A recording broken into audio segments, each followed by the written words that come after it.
Brokers, the most pivotal video I've posted is exactly what you're watching right now, because I'm going to tell you the one truth you need to teach your agents. Don't, and they'll lose listings, you'll lose agents, and your firm will lose market share. Today's real estate market has shifted. Sales prices are basically the same as last year.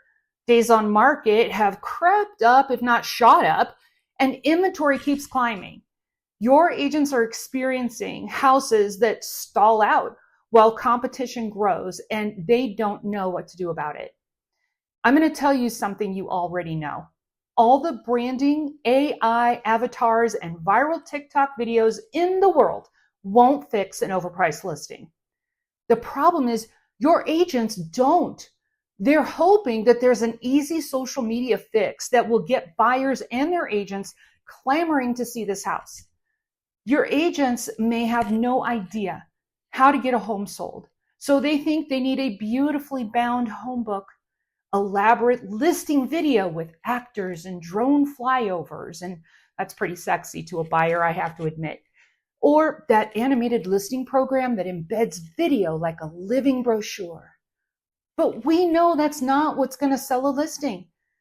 It's time to get real with your agents. Watch this to learn how to reframe their conversations so they focus on market positioning, not marketing fluff, and actually close deals in this climate. So what to tell them first? Price it right at launch. Across many markets, median sales prices are flat. In some zip codes, they've dipped slightly. Meanwhile, days on market has risen anywhere from 10 to 40% compared to last summer, and active listings are flooding in. When a home is overpriced in this climate, it's like putting a do not disturb sign on it. Buyers will scroll past without booking a showing because they know better. They're looking at multiple options now, not just one or two. You know, last week in Colorado Springs, 53% of listings reduced their price. In a week, in July of this past year, sales price was 96% of original price, which means on a $500,000 house, sellers ended up on average being $20,000 overpriced. That is lost time, lost urgency, and a seller who now feels defeated and desperate, and during what should be the busiest time of the year. The problem is it's already too late for most homes currently on the market. Tell your agents pricing right at launch captures buyer momentum and creates competition.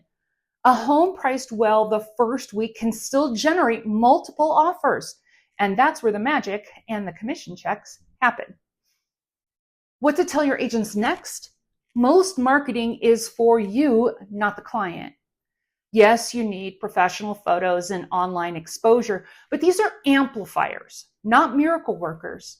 If the price is wrong, they just amplify crickets. And I'm not just referring to social media. I mean, let's talk about open houses. Ask your agents the last time an open house brought a buyer for that house. NAR reports that only 4 to 6% of buyers find their home through an open house. And in most cases, they weren't even looking for that specific property. If the price is off, all an open house does is invite neighbors in for a free cookie. When did a response to an Instagram post ever translate into a showing? We all know that most marketing is for the agent, not the client. An agent I know poured $1,200 into professional video, social media ads, and catered open houses for a property priced 8% above market value. 2 months later, no offers. Once they dropped the price into alignment, the first weekend brought in 5 showings and an offer. Marketing is the support act. Position your agents to sell value of correct pricing and then let marketing showcase it.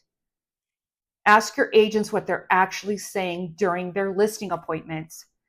If agents are out there competing for listings by talking about how much marketing they're going to do compared to the other guys, they're putting laser focus on the one aspect of selling properties that has the least impact. How are you teaching your agents to get listings? Your role as the boss is to provide guidance and inspiration. Explain to them that when they heavily stress the fancy marketing they'll do, they make themselves a commodity. Sellers think, well, if this guy has 10 things on his marketing plan and this other agent has 11, we should pick the agent who will do the 11 things. But it's not about 10 things or 11 things or 20 things. Getting that house sold for the seller is about only one thing: pricing. Because if it's in terrible condition, price will fix that. Backed up to railroad tracks, price will fix that. Price too high? Well, it's going to take an aggressive buyer to want to tackle that beast because there are so many other better priced and equally lovely homes to choose from. You know, coaching like this is such a great idea because it also helps improve agent competency. If you want more ideas that create meaningful, supportive relationships and increase agent aptitude, get my new free guide, 7 Ideas to Ensure Agent Competency, linked in the description below this video. Talk to your agents about their negotiation skills. With more homes on the market, buyers have leverage and they're using it. They're negotiating for closing cost credits, repairs, longer inspection periods, and even interest rate buydowns. Agents without negotiation training are leaving money on the table or losing deals altogether. A win-win deal today might mean the seller covers $10,000 in seller concessions while the buyer agrees to a quicker close, saving the seller an additional mortgage payment. Teach your agents to package concessions. We can give you X, but we'll need Y in return. This keeps deals balanced and prevents one-sided compromises. You know, in my opinion, negotiation training should be as essential as MLS access. Send them info about upcoming negotiation training class and suggest books they can read. In a slower market, the agents who master negotiation skills will still close deals, while others chase leads that never convert. Teach your agents that less is more. List price is more than a price tag. It's about where a home sits compared to the competition. Buyers today are shopping by comparison, and they know exactly what's out there. Have your agents study active, pending, and closed listings. If 3 similar homes in a neighborhood sold between $500,000 and $510,000, pricing at $525 just to see what happens is a recipe for 60+ days on market and eventual price cuts. Pricing is a marketing decision. I tell sellers, we could price your home at $1 million, but that just means that we're going to be spending a lot of time together. Consider pricing just under a psychological threshold, $499.9 instead of $507. Positioning below a key number gives buyers a value perception that gets them in the door. Negotiation skills get the price where the seller actually wants it to be. Data doesn't lie. Teach your agents to price where the property competes and wins, not where the seller's heartstrings are. If all else fails, negotiate. Too many agents fear losing a listing, so they list at the seller's dream price.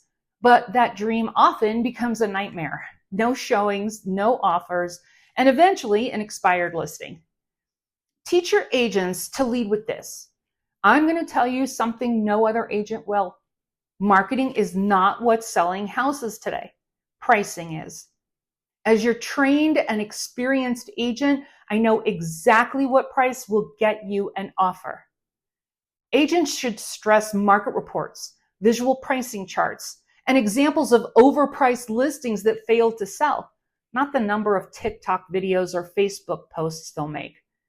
Teach them to set expectations up front. The market decides the price.